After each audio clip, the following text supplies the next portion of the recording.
Every time I talk about putting too much money in India, I get the same question in the comment section. So where should NRIs invest then? Is it India, UK? And right after that, someone would say, but UK taxes are so high. And today, I'm going to answer both of these questions directly with the actual tax reality for this year. No opinion, no hype, just numbers and structures that actually work for NRIs like you and me. And in the next 11 minutes, you'll discover why India still makes sense for part of your money, why the UK can be surprisingly tax efficient. That's right, as you heard it, and the exact framework I use to decide how much goes where. And if you stay till the end of the video, I'll give you the one allocation rule that has quietly changed the game for me and for many NRIs that I know personally. Hi, I'm Wilf. I've been living in the UK for the last 15 years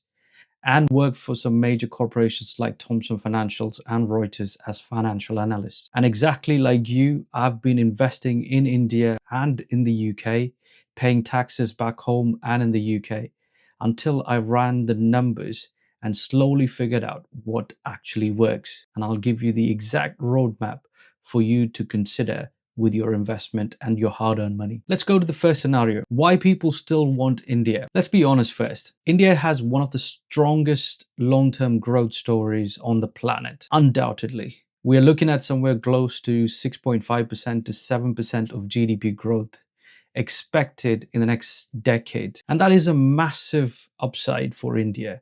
And it's a strong growth potential for decades to come. And it has a massive, good young population and a world-class companies, tech, startup. There's a lot of consumer companies that are coming up in the market. That just basically tells us that there is a strong potential for your investment to grow on a long-term basis, considering how the GDP is going to be forecasted. And for many NRIs, this factor of growth and potential return is all that is enough for us to pump all our savings into one single market. We are emotionally connected to the market. Family ties are strong. You have a strong belief that at one point in time, you'll see that potential growth and will be able to cash in on that. Pull is real. And it is quite understandable as well. But here's the part that most NRIs tend to ignore. It's taxes and currency. As an NRI living here in the UK, you earn and spend your money in pounds, but all of your investments are in rupees. And this rupee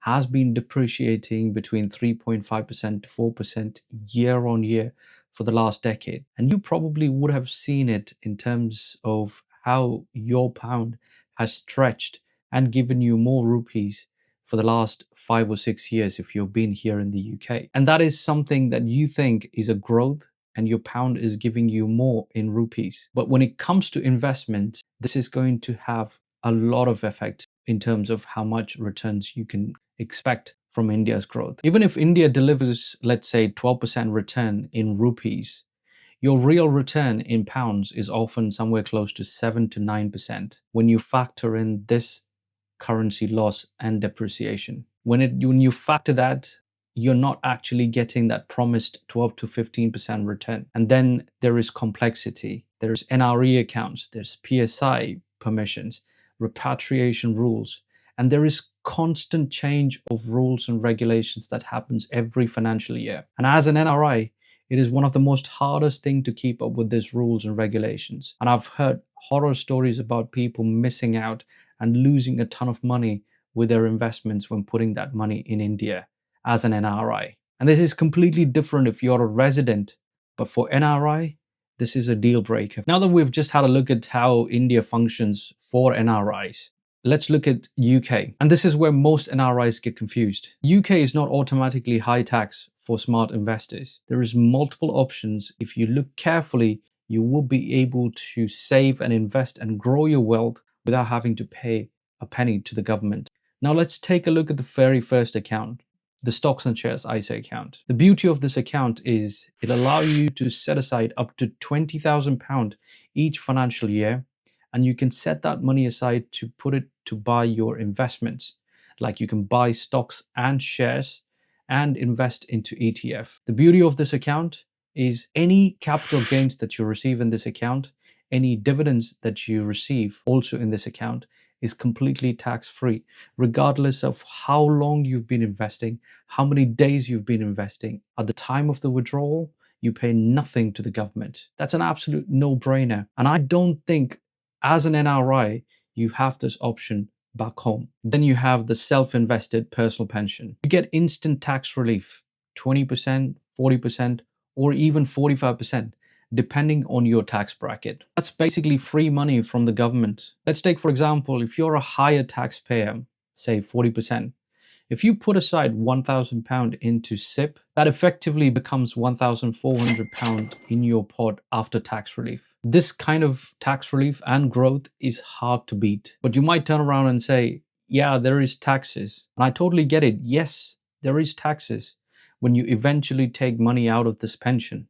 But if you're in a lower tax bracket at the time of your retirement, you win. If you're interested to learn more about the SIPP, then comment personal pension and I'll make a separate video for that. Now, here's the part where people tend to get wrong. And it's not about India or UK. It's about using the right tool for the right job. The mistake isn't about choosing the right country, whether it is UK or US or India. It's having one clear structure. When you have a simplified structure, it's easy for you to follow and structure it and invest it. That way you're covering the broader market and you're seeing both the benefits as well. And here's the simple framework I personally follow, and I recommend most of the UK NRIs should possibly consider. Set aside 70 to 80% of your core portfolio into globally diversified inside your stocks and shares ISA account. I am talking about putting aside your money into an ETF which covers around the globe, like the Vanguard FTSE All World or something similar. Make sure you check for the expense ratio for these investments. Make sure they are less than 0.5%. That way you keep more of your growth. This investment will become your tax-free stability growth engine. The next 20 to 30%, consider that as your satellite profile. This is where your India exposure sits. Now, you could take this money and send it directly to India and invest it in a mutual fund like the mid cap, flexi cap, or the large cap. But I don't recommend you to do that if you're a UK NRI, because you want to maximize your ISA allowances. And if it goes beyond the 20,000 mark, that's when you might want to use your NRE account. Until then, don't do it. Take this 20 to 30%.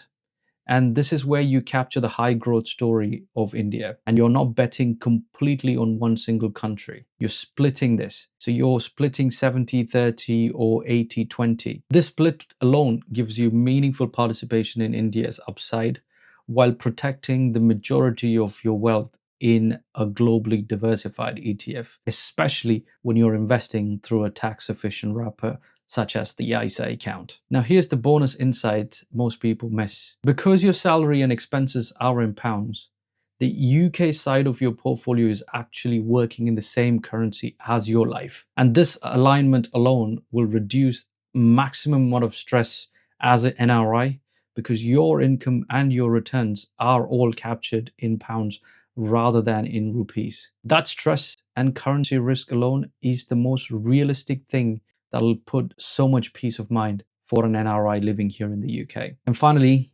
yes, NRIs should still invest in India, but only as a well-sized satellite portfolio of a globally diversified, tax-efficient portfolio. You don't build your wealth by picking which country is best, whether it is the US, UK, or India. You're building it by building the right structure. Now, as an NRI, it's way too complex to think where your money should be sitting to make sure that you receive the maximum benefit out of it. Instead of asking that question, ask yourself how much of money that you want to be putting it aside and which one gives you the most tax-efficient return and protects your wealth in the long term. Thank you for watching.